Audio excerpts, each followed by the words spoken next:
আপনারা জানেন যে এরই মধ্যে এই অন্তর্বর্তীকালীন সরকারের কাছে 4টা সংস্কার কমিশন তাদের রিপোর্ট জমা দিয়েছে এবং সেই রিপোর্টগুলোতে কিছু সুপারিশ তারা করেছে। সুপারিশটা কেন? ওই ক্ষেত্রে কিছু সংস্কার প্রস্তাব তারা করেছে, মানে যেভাবে চলছিল ওই ক্ষেত্রগুলো সেভাবে চলা উচিত নয়, আরো কিছু চেঞ্জ করতে হবে, কিছু বাদ দিতে হবে, কিছু যোগ করতে হবে, এই ধরনের প্রস্তাব তারা দিয়েছে। এর মধ্যে আমি বেশি গুরুত্বপূর্ণ বিবেচনা করে সংবিধান সংস্কার কমিশনের প্রস্তাবগুলো নিয়ে দুদিন আগে আমি কথা বলেছি। আজকে আমি আরেকটা গুরুত্বপূর্ণ বিষয়, সেটা হলো নির্বাচন ব্যবস্থার সংস্কার। সেই সংস্কার কমিশন কি কি প্রস্তাব দিল এবং সেই প্রস্তাবগুলো কেমন হলো, এটা নিয়ে একটু সংক্ষিপ্ত আলোচনা করতে চাই। বেশি বড় আলোচনা করা যাবে না, কারণ আমাদের সময়ও কম, অনেকগুলি বিষয়। যদি আমরা প্রয়োজন হয় তাহলে একাধিকবার আলোচনা করবো, একাধিক পর্বে আলোচনা করব। আমি বলতে গেলে এই কমিশনটার উপর মোটামুটি আশাবাদী ছিলাম।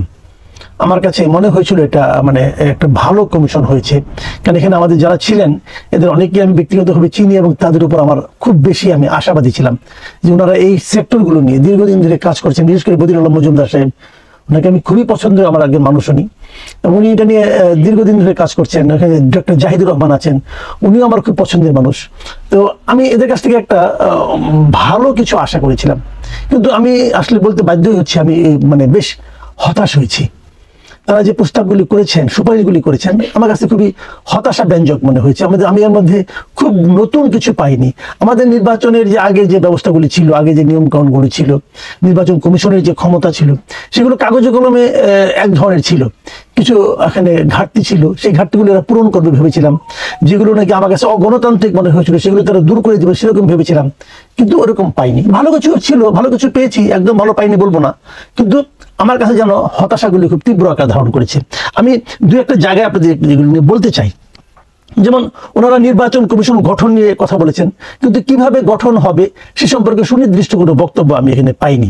উনি বলেছেন যে এখানে রাজনৈতিক ঐকমত্যের ভিত্তিতে নাগরিক সমাজের অর্থবহ অংশগ্রহণের মাধ্যমে স্বচ্ছতার ভিত্তিতে যোগ্য ও সুনাম সম্পন্ন ব্যক্তিদের নিয়ে এই কমিশন গঠন করা হবে। এটা এখনো তো এটাই হয়, নাথিং নিউ, সুনির্দিষ্টভাবে কিচ্ছু পাইলাম না এখানে। আমি একটা জায়গায় পরিবর্তন আমার পছন্দ হয়েছে, হলো নির্বাচন কমিশনের সচিব নিয়োগের দায়িত্ব সম্পূর্ণভাবে কমিশনের উপর ন্যস্ত করা। মানে সচিব যে গভর্নমেন্ট দিয়ে দিবে তা চলবে না, এটা কমিশন নিজেই করবে, এটা বলা হয়েছে। আমার এটা পছন্দ হয়েছে। যেমন আরেকটা জিনিস, স্থানীয় সরকারের নির্বাচনের অনুষ্ঠানের পুরো দায়িত্ব নির্বাচন কমিশনের কাছে ন্যস্ত করা, এটাও আমার কাছে ভালো লেগেছে। এগুলি ভালো দিক, কিন্তু রিটার্নিং অফিসার কি হবে? আমাদের এখানে নির্বাচনের সমস্ত কল কাটে কিন্তু নারী রিটার্নিং অফিসাররা, এটা কে হবে? এই ব্যাপারে কিন্তু নতুন কিছু আসেনি, আগেও এরকমই ছিল। এখানে বলা হয়েছে নির্বাচন কমিশনের নিজস্ব কর্মকর্তাদের মধ্য থেকে অগ্রাধিকার ভিত্তিতে রিটার্নিং ও সহকারী রিটার্নিং কর্মকর্তা নিয়োগ করতে হবে। এই দায়িত্ব পালনের জন্য পর্যাপ্ত সংখ্যক কমিশনের কর্মকর্তা না পাওয়া গেলে প্রশাসন সহ অন্য ক্যাডার থেকে নিয়োগ করতে হবে। মানে মোটামুটি একই। তার মানে আলটিমেটলি দেখা যাবে যে ম্যাক্সিমাম ক্ষেত্রেই জেলা প্রশাসকরাই রিটার্নিং অফিসার হবেন, যেমনটি নাকি বর্তমানে হয়ে থাকেন। তবে প্রার্থীদের যোগ্যতা ও অযোগ্যতার ক্ষেত্রে এই জায়গাটাতে আমি একদম মানে পুরো হতাশ হয়ে গেছি। আমার কাছে মনে হয়েছে এরা বুঝি একটা মোটিভেটেড একটা কিছু করার চেষ্টা করবো, মানে একটা সিদ্ধান্ত নিয়ে রেখেছিল আমরা এই কাজটা করব, আমরা এই দলটাকে বাদ দেব, আমরা মানে যোগ্য স্বতন্ত্র প্রার্থীদেরকে আসতে দেব না, যে এই ধরনের একটা চিন্তা এদের মধ্যে কাজ করছে বলে আমার কাছে মনে হয়েছে। আমি আপনাদের যেমন একটা কথা বলি আপনাকে, আগে যেমন কি ছিল যে স্বতন্ত্র প্রার্থীদের ক্ষেত্রে 1% ভোটারের সিগনেচার লাগতো, যে ওই এলাকায় যত ভোটার আছে তার 1% ভোটার স্বাক্ষর দিয়ে বলবে যে অমুককে স্বতন্ত্র প্রার্থী হওয়ার জন্য সে প্রস্তাব করছে। এই তো এটাতে কিন্তু বহুবিধ সমস্যা ছিল এই কারণে একটা দলীয় প্রার্থী হয়ে সে যদি 1% কম ভোটও পায়, তাহলে দলীয় প্রার্থী হওয়ার কারণে সে প্রার্থী হতে পারবে। কিন্তু একজন স্বতন্ত্র প্রার্থী 1% ভোট জোগাড় করা কিন্তু মোটামুটি কঠিন ভাই, মোটামুটি কঠিন। হ্যাঁ, তো সেটাকে আপনি কেমন করে আনবেন? 1 লাখ ভোটার থাকলে পরে সেখানে 1000 লোকের সিগনেচার নিতে হয়। 3 লাখ ভোটার থাকলে সেখানে আপনার 1% ভোট মানে কি, সেখান থেকে আপনার 3000 লোকের সিগনেচার আনতে হয়। এটা এত সহজ না। তিনি কেন আপনাকে সিগনেচার করবে? কারণ এখানে তো ভোটারের যে আপনার গোপনীয়তা সেটাও তো লঙ্ঘিত হচ্ছে। আমি যখন এক্সকে ভোট দেওয়ার জন্য প্রস্তাব করি, নির্বাচনে অংশ নেওয়ার জন্য প্রস্তাব করি, তখন কিন্তু লোকে ধরেই নেয় আমি ওর সমর্থক। এবং তখন আবার আরেকটা ঝামেলা হয় কি, তাকে যদি কেউ বিপজ্জনক মনে করে, তাহলে প্রভাবশালী কেউ এসে একজন এই 3000 লোকের মধ্যে একজন প্রেশার ক্রিয়েট করে যে তুমি যে বলবা যে তোমার সিগনেচার না, এটা তোমার সিগনেচারটা নকল করে নিয়েছে, সে যে বললো পুরো ব্যাপারটা ক্যান্সেল হয়ে গেল। এই ধরনের ঘটনা হয়েছে কিন্তু এর আগে। তো এই নিয়মটা আমার কাছে অগণতান্ত্রিক মনে হয়েছে। একজন লোক ইলেকশন করতে যায়, তাকে আপনি করতে দেবেন না কেন? সে 10টা ভোট পাবে, তার ইচ্ছা, তার ইলেকশন করার অধিকার তার আছে। সে ভোটের জন্য যে খরচ, এই খরচের হিসাবে তো সে জামানত দিচ্ছে, প্রবলেম তো নাই কোনো। কিন্তু ওনারা একটা নিয়ম করেছেন যে 1% ওনারা বলেছেন যে স্বতন্ত্র প্রার্থীদের ক্ষেত্রে 1% ভোটারের স্বাক্ষর জমা দেওয়ার বিধানের পরিবর্তে 500 ভোটারের সম্মতির বিধান করতে হবে, এবং এক্ষেত্রে একক কিংবা যৌথ হলফনামার মাধ্যমে ভোটারদের সম্মতি জ্ঞাপন করতে হবে। হলফনামা করতে হবে, কিন্তু প্রত্যেকে আলাদা আলাদা হলফনামা দিতে পারে, সবাই একসঙ্গে দিতে পারে। 500 লোক হলফনামা দিবে, ভাই এটা not a matter of joke. আর এখানে ভোটারের নিরাপত্তা থাকলো কোথায়? এটা তো আপনি করতে পারেন। এটা কি করলো রে ভাই, আমি তো কিছু বুঝলাম না। কেন, কোন যুক্তিতে স্বতন্ত্র প্রার্থীকে ভোটারের স্বাক্ষর নিতে হবে? কেন, মানে ভোটটাকে সাধারণ মানুষের অংশগ্রহণটাকে তারা আরো কঠিন করে দেওয়ার চেষ্টা করছে। কিন্তু হওয়া উচিত হয় নাই। বুঝলেন সাহেব, এটা কি করলেন আমি কিছুই বুঝতে পারলাম না। তারপরে আরেকটা জিনিস রেখেছেন যে তরুণ, ধর্মীয়, জাতিগত সংখ্যালঘু, শারীরিক প্রতিবন্ধী ব্যক্তিদের জন্য 10% মনোনয়নের সুযোগ তৈরির বিধান রাখতে হবে। কেন এটা, কেন আপনি তরুণ বলতে আপনি কি মিন করতেছেন?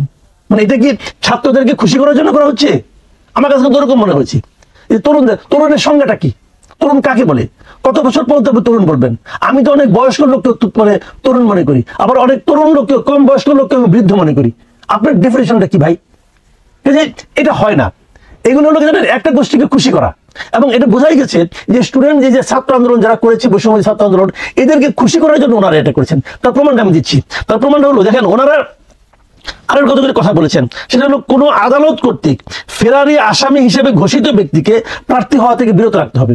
কেউ একজন আদালতে তাকে হাজির হতে বলা হয়েছে, হাজির হয়নি, তাহলে সে ফেরারি হয়ে গেল, তাকে ভোট দিতে দেওয়া যাবে না। অনেক সময় এমন হয় যে নির্যাতনের হাত থেকে বাঁচার জন্য অনেকে কিন্তু হাজির, যেমন তারেক রহমান ফেরারি আসামি ছিল, তার সবগুলো মামলা বাতিল হওয়ার আগ পর্যন্ত, তো সে ইলেকশন করতে পারবে না। কেন পারবে না? কেন পারবে না? এই যে বিষয়গুলো, সে যদি ইলেকশন পাস করতে আসলে পরে তখন তার মামলা তার মতো করে চলবে। সেও যখন মনে করছে আসলে পরে তাকে বিচারের আওতার নামে, বিচারের নামে তার উপর টর্চার করা হতে পারে, তার জীবন ঝুঁকির মুখে পড়তে পারে না। তো সেটা আপনি কিভাবে বাতিল করবেন? আবার বলা হচ্ছে যে নৈতিক স্খলনজনিত অপরাধে বিচারিক আদালতে দোষী সাব্যস্ত ব্যক্তিকে নির্বাচনে অযোগ্য ঘোষণা করা হবে। বিচারিক আদালত, কিন্তু এটা উচ্চ আদালতে যে এটা নাও থাকতে পারে। যেমন আপনি ধরেন এই যে বাবর সাহেব, উনি বিচারিক আদালতে দোষী সাব্যস্ত হয়েছেন, উচ্চ আদালতে যে খালাস পেয়ে গেছেন। তারেক রহমান, খালেদা জিয়া বিচারিক আদালতে দোষী সাব্যস্ত হয়েছেন, উচ্চ আদালতে যে খালাস পেয়ে গেছেন। তাহলে কোনটা সত্য? উনি নৈতিক ওনার অপরাধী সত্য নাকি ওই নিষ্পাপেরা সত্য? তাহলে ওই বিচারিক আদালতের রায়ের পরে তাকে আপনি ইলেকশন করতে দিবেন না কেন? তাহলে এটা এমন হতে পারে যে যদি বিচারিক আদালতের উপর যদি সরকারের নিয়ন্ত্রণ থাকে, অথবা কোনো একটা গোষ্ঠীর নিয়ন্ত্রণ থাকে, তারা ওই লোকটাকে নির্বাচনের বাইরে রাখার জন্য তো তার উপরে এই কাজটা করতে পারে। তাকে একটা বিচারিক আদালতে রায় ম্যানেজ করে ফেলাইলো। বাংলাদেশে এটা হয়। আচ্ছা, আরেকটা জায়গায় বলেছে যে আন্তর্জাতিক অপরাধ ট্রাইব্যুনালে শাস্তিপ্রাপ্তদের সংসদ নির্বাচনে দোষী সাব্যস্ত ব্যক্তিকে দোষী সাব্যস্ত হওয়ার শুরু থেকেই নির্বাচনে অযোগ্য করা হবে।